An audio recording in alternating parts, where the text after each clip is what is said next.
Welcome back. Bulletin का आगाज करें। साबिक वज़ीर-ए-आज़म के प्रिंसिपल सेक्रेटरी आजम खान ने साइफर ड्रामा बेनकाब कर दिया।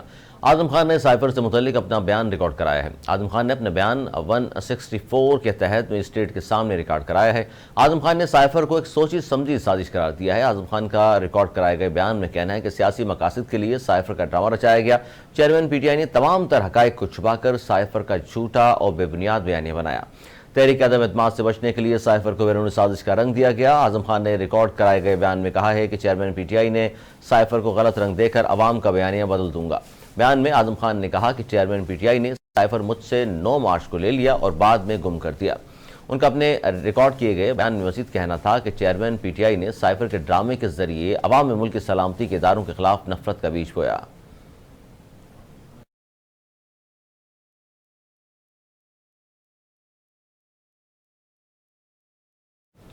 वज़ीर-ए-आज़म शहबाज शरीफ ने स्टेट बैंक में $1 अरब डिपॉजिट कराने पर मुत्तहदा अरब अमारात के सदर शेख मोहम्मद बिन ज़ैद अल नहयान का शुक्रिया अदा किया है।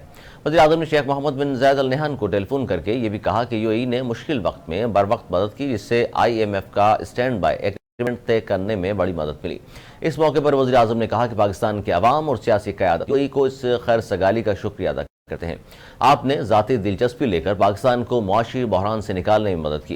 वज़ीर-ए-आज़म ने UAE के सदर से गुफ्तगू करते हुए कहा, इसका शुक्रिया अदा करने के लिए मेरे पास अल्फाज नहीं। मुत्तहदा अरब अमारात के सदर शेख मोहम्मद बिन ज़ैद अल नहयान ने शहबाज शरीफ से कहा कि UAE और पाकिस्तान के करीबी दोस्ताना और बरादराना ताल्लुकात सवार हैं। ब्रादर पाकिस्तान की मदद करना हमारे मुल्क की जिम्मेदारी थी। UAE के सदर ने कहा, वज़ीर-ए-आज़म शहबाज शरीफ शानदार कायदाना सलाहियतों के मालिक हैं। मुझे एतमाद है शहबाज शरीफ पाकिस्तान में एक बड़ी तब्दीली लाएंगे। इस मौके पर शहबाज शरीफ ने कहा कि हमारी हुकूमत ने बामानी इस्लाहात की हैं। स्पेशल इन्वेस्टमेंट फैसिलिटेशंस कौंसिल की तश्कील का महवर whole of the government approach है। वज़ीर-ए-आज़म ने कहा कि इदारा जाती सतह पर इंतजाम ने पाकिस्तान की मईशत को ठोस मुआशी रोड मैप दिया है। गैर मुल्की सरमायाकारी को हर कदम पर सहूलत देंगे। शहबाज शरीफ से गुफ्तगू के दौरान UAE के सदर ने कहा कि पाकिस्तान के लिए सरमायाकारी रोड मैप के बारे में सुनकर खुशी हुई। पूरे एतमाद हूँ कि पाकिस्तान मुआशी तौर पर काबिल ज़िक्र तरक्की करेगा। वज़ीर-ए-आज़म ने UAE के सदर को दौरा पाकिस्तान की दावत भी दी, जो उन्होंने कबूल कर ली। वज़ीर-ए-आज़म के कोऑर्डिनेटर बराए मईशत व तवानाई बिलाल अज़हर कयानी की प्रेस कॉन्फ्रेंस करते हुए कहा, IMF माहिदा वज़ीर-ए-आज़म और माशी टीम की काविशों का नतीजा है। IMF माहिदे से मईशत मुस्तहकम होगी। माहिदे से डॉलर की कदर में कमी हुई है। पाकिस्तानी मईशत में बेहतरी का आलमी इदारों ने भी एतराफ़ किया। हुकूमती माशी पॉलिसियों से रुपये की कदर मुस्तहकम हो रही है। कारोबारी सरगर्मियों के बायस स्टॉक एक्सचेंज में भी बेहतरी देखी जा रही है। बिलाल अज़हर कयानी ने कहा कि गुज़िश्ता हुकूमत हमारे लिए मुआशी सुरंगें बिछा कर गई। मौजूदा हुकूमत ने मईशत को दिवालिया होने से बचाया है। साजिशी अनासिर ने IMF माहिदे को सबटाज करने की कोशिश की। मौजूदा हुकूमत ने बेनज़ीर इनकम सपोर्ट प्रोग्राम का बजट बढ़ाया है। बेनज़ीर इनकम प्रोग्राम के तहत दिए जाने वाले वज़ाइफ में भी इजाफा किया गया है। उन्होंने मजीद कहा कि मुखालफीन मईशत से मुतल्लिक बेबुनियाद प्रोपेगेंडा कर रहे हैं। माली मुश्किलात के बावजूद हुकूमत ने बेहतरीन बजट पेश किया। मईशत दिवालिया होने से मतवसत और गरीब तबके को ज़्यादा नुकसान होता है।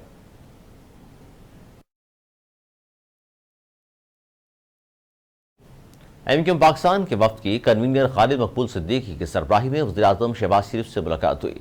गवर्नर सिंध कामरान खान टेसोरी भी मौजूद थे। वफाकी वज़ीर रेलवे ख्वाजा साद रफ़ीक और सरदार अयाज सादिक ने भी शिरकत की।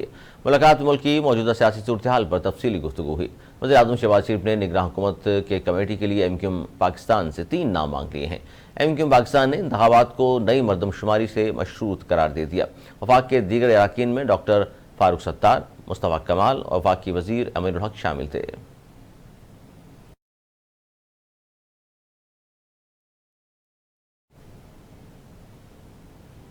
इस्लामाबाद और रावलपिंडी में मूसलाधार बारिश हुई, जहां वफाकी दारुल हुकूमत में दीवार गिरने के वाक़यात से 13 अफराद जहाँ बाक हो गए हैं।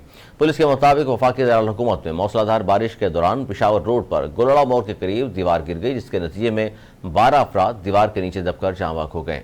पुलिस का कहना है कि हादसे के बाद रेस्क्यू 1122 के एहलकारों ने जाए हादसा पर पहुंचकर इमदादी कार्रवाइयाँ शुरू की और मलबे तले दबी 12 लाशों को मशीनों के जरिए निकाला। पुलिस के मुताबिक गिरने वाली दीवार तकरीबन 100 फुट लंबी और 11 फुट ऊंची थी। दीवार की आड़ में पुल की तामीर के लिए मौजूदा मजदूरों ने टेंट लगा रखा था। रेस्क्यू हुकाम का कहना है गिरने वाली दीवार के मलबे से 4 मजदूरों को जिंदा निकाल लिया गया है। पुलिस का बताना है कि बारिश के दौरान थाना खन्ना के इलाके मोहम्मद टाउन दीवार गिरने से 11 साल बच्ची भी जहाँ बाक हो गई।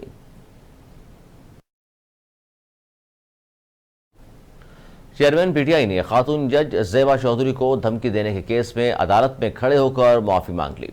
District and session court Islamabad में चेयरमैन पीटीआई के खिलाफ खातून जज को धमकी देने केस की समाअत हुई। Chairman PTI judicial magistrate Malik Aman की अदालत पेश हुए। इस मौके पर रोस्टम पर आकर उन्होंने कहा कि मैंने 27 साल कबल इंसाफ की बालादस्ती के लिए सियासी जमात बनाई, मैंने आज तक एक गमला भी नहीं तोड़ा। चेयरमैन पीटीआई ने कहा कि मैं खातून जज की अदालत गया और कहा कि मेरे बयान से किसी की दिल आज़ारी हुई है तो उस पर माफ़ी मांगता हूँ। मैंने रद्द-ए-अमल में जोश खदावत में कानूनी कार्रवाई करने का कहा था। मैंने जो कहा इस पर जज साहिबा से माफ़ी भी मांगने गया था। अगर मैंने लाइन क्रॉस की है तो मैं माफ़ी मांगता हूँ।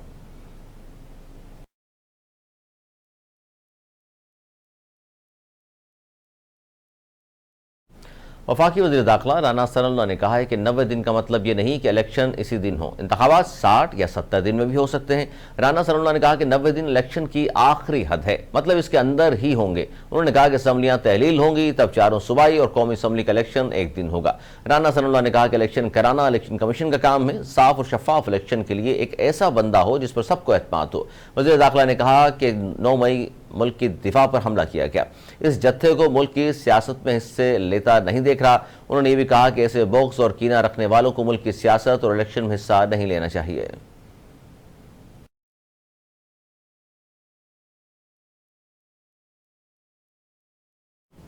वज़ीर सिंध सईद मुराद अली शाह की ज़ेर सदारत सूबाई काबीना का तवील तरीन इजलास हुआ।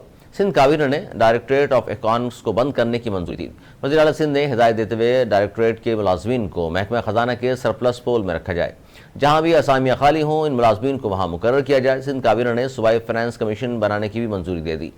PFC के चेयरमैन वज़ीर आला सिंध सईद मुराद अली शाह होंगे। PFC के को चेयरमैन वज़ीर बल्दियात सईद नासिर शाह होंगे। PFC कमेटी में 2 MPAs और secretary finance, secretary and D secretary बल्दियात मेंबरान होंगे। वज़ीर आला सिंध ने कहा कि PFC अवार्ड के ख़त्म होने से पहले ऐलान किया जाएगा। सिंध काबीना ने डॉक्टर आसिम हुसैन को चेयरमैन एजुकेशन बोर्ड मुकर्रर करने की मंजूरी दी थी। काबीना ने Khairpur special economic zone 1 window सहूलत कायम करने की भी मंजूरी दी है। सिंध काबीना की जानिब से NAD टेक्नोलॉजी पार्क के लिए भी 1 बिलियन रुपए की मंजूरी दी गई। दौरान इद्दत निकाह केस काबिल समाअत करार देने के खिलाफ चेयरमैन PTI ने हाई कोर्ट से रुजू कर लिया। चेयरमैन तहरीक इंसाफ और बुरशा बीबी ने दौरान इद्दत मुबैना निकाह का केस काबिल समाअत करार देने के फैसले के खिलाफ इस्लामाबाद हाई कोर्ट में अपील दायर कर दी। चेयरमैन PTI ने वकील के जरिए इस्लामाबाद हाई कोर्ट में दरखास्त दायर करते हुए अदालत से ट्रायल कोर्ट का फैसला कलअदम करार देने की इस्ता की। चेयरमैन PTI ने केस नाकाबिल समाअत करार देने की भी इस्ता करते हुए कहा कि 4 अप्रैल को सिविल अदालत में प्राइवेट कंप्लेंट दायर की थी। ट्रायल कोर्ट ने इब्तदाई तौर पर केस दायर अख्तियार न होने पर नाकाबिल समाअत करार दिया। इस फैसले के खिलाफ अपील दायर की गई तो सेशन अदालत ने केस नाकाबिल समाअत करार देने का फैसला कलअदम दे दिया। हाई कोर्ट से दरखास्त है कि सेशन अदालत का केस रिमांड बैक करने का फैसला भी कलअदम करा दिया जाए। सेशन कोर्ट ने दौरान इद्दत निकाह का केस काबिल समाअत करार दिया और इस हवाले से कल चेयरमैन PTI को तलब कर रखा है।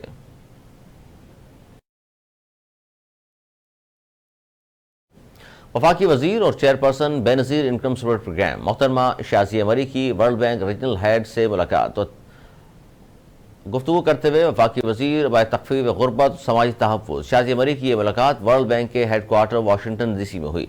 शाजिया मरी ने निकोल को पाकिस्तान में बेनज़ीर इनकम सपोर्ट प्रोग्राम के समाजी तहफ़्फ़ुज़ के इक़दाम के बारे में आगाह किया। इस मुलाकात के दौरान नौजवानों की रहनुमाई, तरबियत और माली इमदाद फराहम करके डिजिटल मईशत को फ़रोग़ देने के लिए भी बातचीत हुई। उन्होंने बताया कि नौजवानों की माली मदद के जरिए पाकिस्तान पावर्टी एसोसिएशन फंड ने माशी और समाजी तरक्की के मौक़े पैदा किए। उन्होंने ये बताया कि बासलाहियत नौजवानों की मदद करने से मुल्क में डिजिटल एंटरप्रेन्योरशिप को फ़रोग़ मिला है। उन्होंने मोहतरमा निकोल को बेनज़ीर इनकम सपोर्ट प्रोग्राम की 15 साल कारकर्दगी की रिपोर्ट भी पेश की। शाजिया मरी ने न्यूयॉर्क पर आला SDGs अक़वाम मुत्तहिदा के सतही सियासी फोरम से खिताब करते हुए साफ पानी और सफाई सुथराई की अहमियत पर भी जोर दिया।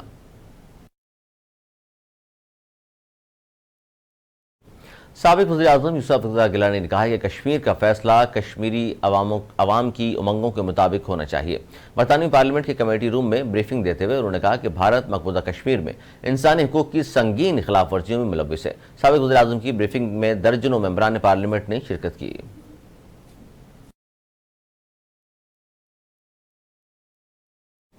मकबूजा कश्मीर में भारतीय फौज की रियासती दहशतगर्दी जारी। मज़ीद 2 कश्मीरी नौजवानों को नाम निहाल सर्च ऑपरेशन की आड़ में शहीद कर दिया गया।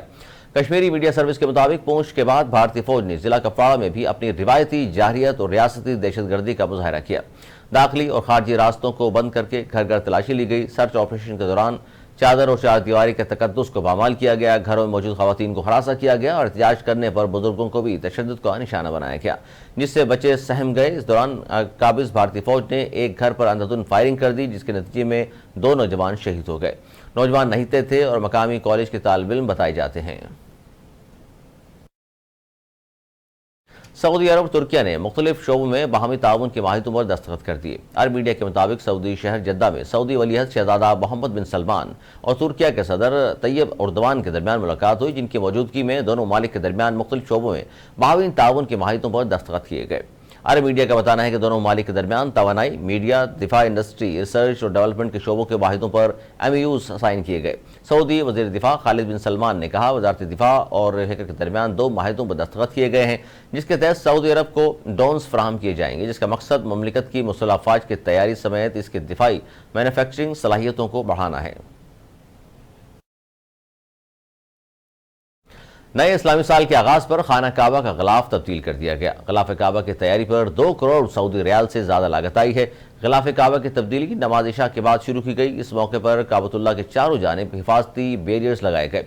गिलाफ काबा की तब्दीली का अमल 3 से 4 घंटों में मुकम्मल किया गया। गिलाफ काबा सिल्क, सोने और चांदी के तार से सिलाई और कढ़ाई करके तैयार किया जाता है। स्याह रंग के गिलाफ काबा पर आयत मुबारक के 54 सुनहरी हिस्से भी शामिल हैं। इंतजामिया कस्बा फैक्ट्री के मुताबिक गिलाफ काबा मजमूई तौर पर 16 टुकड़ों पर मुश्तमिल है और कस्बा की लंबाई 50 फुट और चौड़ाई 35 से 40 फुट है। गिलाफ काबा का वजन 850 किलोग्राम है।